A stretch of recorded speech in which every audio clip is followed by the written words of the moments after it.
Assalamualaikum warahmatullahi wabarakatuh. Perkenalkan, nama saya Arik Bentar Weko Jatiwana, mahasiswa arsitektur mata kuliah Arsitektur Kiwari, UPN Veteran Jawa Timur.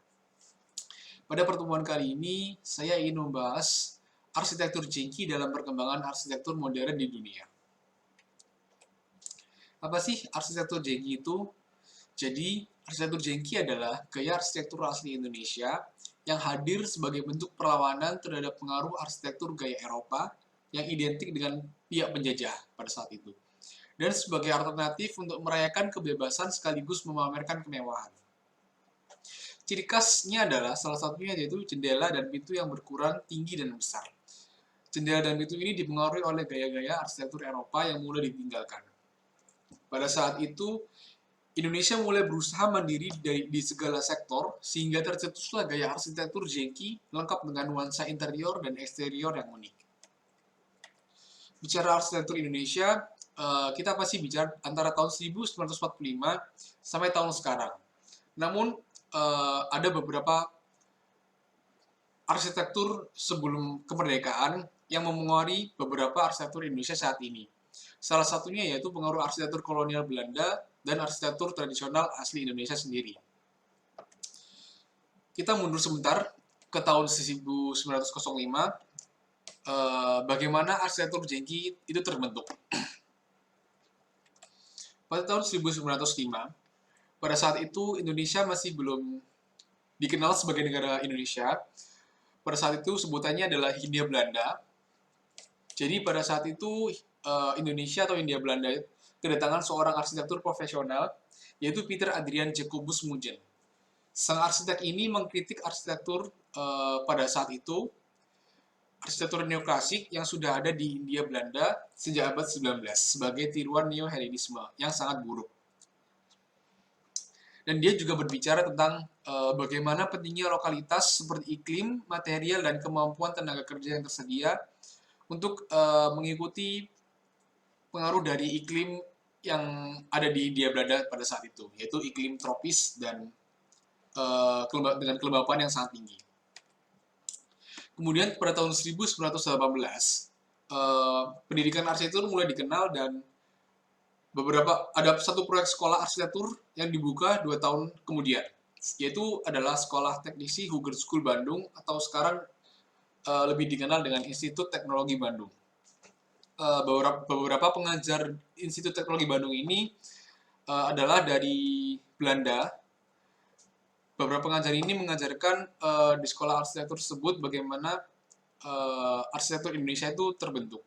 Dan salah satu lulusan pertama dari Institut Teknologi Bandung ini adalah Soekarno, Presiden pertama Republik Indonesia.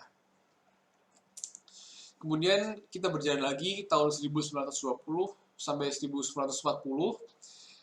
Di rentang tahun ini banyak berbagai peristiwa arsitektur di dunia serta ide tentang arsitektur Indonesia yang digaungkan para pengajar Belanda di Institut Teknologi Bandung.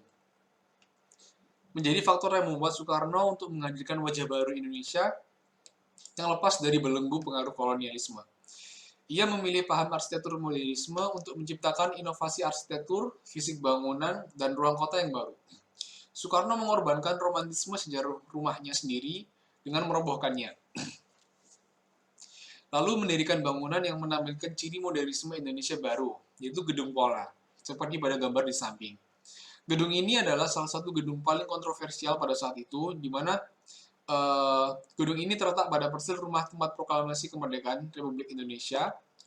Pembangunan gedung ini juga mengambil tidak hanya sepetak persil bangunan lama, namun juga mengambil beberapa petak tanah di samping kiri dan samping kanan.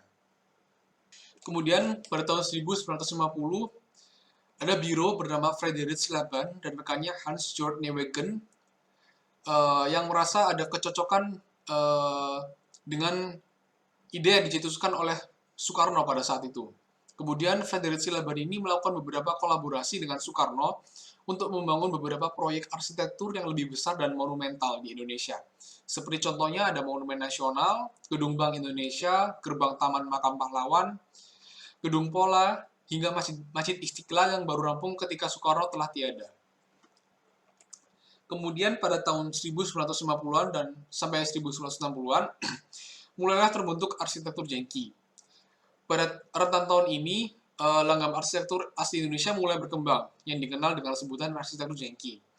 Sebenarnya jengki berasal dari kata Yankee, atau yang berarti Amerika. Gaya ini memang berkembang sebagai reaksi atas masuknya pengaruh Amerika pada saat itu setelah pudarnya pengaruh dari Belanda. Anti-kolonialisme pada langgam ini tercerminkan pada bentuk-bentuk yang unik. Kebanyakan bangunan jengki dibuat tidak simetris dengan ornamen dekorasi yang belum pernah dipakai sebelumnya. Bahkan langgam ini banyak dikembangkan para tukang yang pernah bekerja dengan arsitek-arsitek asal Belanda. Arsitektur jengki. Dilihat dari bentuknya, gaya jengki banyak mengopi dan mengubah elemen dari arsitektur Indis, Mazhab Hindia Belanda. Tapi secara mendasar, ada 3 elemen di dalam gaya jengki. Ada tradisional, modern, dan Indis. Dari ketiga elemen ini, satu sama lain saling bermutasi dan bercampur hingga menjadi gaya jengki. Cara menggabungkan dan mengoposisi ketiga elemen ini mencerminkan kebebasan masyarakat Indonesia yang baru merdeka pada saat itu. Kemudian ada beberapa ciri dari arsitektur jengki, yaitu yang pertama adalah menggunakan atap miring. Penggunaan atap miring ini salah satunya adalah karena pengaruh dari iklim, yaitu iklim tropis, yang dimana curah hujan di Hindia Belanda atau Indonesia sangat sangat besar, sehingga butuh atap dengan kemiringan yang sangat signifikan. Kemudian yang kedua ada dinding rumah yang berbentuk miring. Dinding rumah berbentuk miring ini adalah satu bentuk perlawanan dari arsitektur jengki tersebut, yang dimana dia meluapkan kebebasannya dalam berarsitektur dengan cara mengubah geometri dari bentuk arsitektur tersebut. Kemudian yang ketiga adalah penggunaan bebatuan alam untuk dinding. Ini adalah material alam yang diambil dari lingkungan sekitar yang tidak perlu jauh-jauh untuk mengambil dari jauh-jauh di tempat lain. Kemudian yang keempat ada ukuran beranda yang luas, dan yang kelima adalah pemanfaat roster untuk pengawaan. Ini adalah contoh arsitektur jengki di Indonesia, beberapa contoh arsitektur. Kita bisa lihat bahwasannya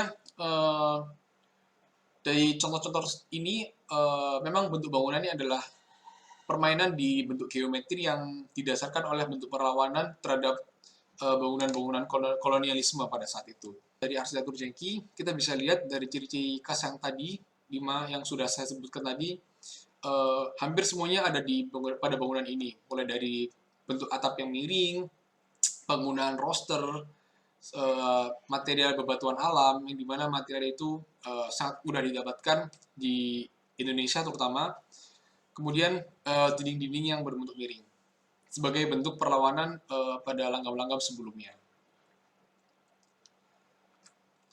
Kemudian, apa bisa arsitektur jengki menjadi identitas arsitektur Indonesia? Tentu saja bisa, karena gaya ini adalah gaya atau langgam arsitektur Indonesia pertama secara nasional. Langgam ini adalah langgam asli asal Indonesia, yang dimana mereka melawan bentuk-bentuk penjajahan dalam desain arsitektur, terutama di Indonesia. Langgam arsitektur jengki diperuntukkan untuk beberapa golongan tertentu saja, karena pada masa itu hanya orang-orang yang mempunyai bangunan yang dapat mengontrol arah desain dari rumah yang ingin dibangun. Sifatnya lebih kolaboratif antara klien, arsitek, dan tukang.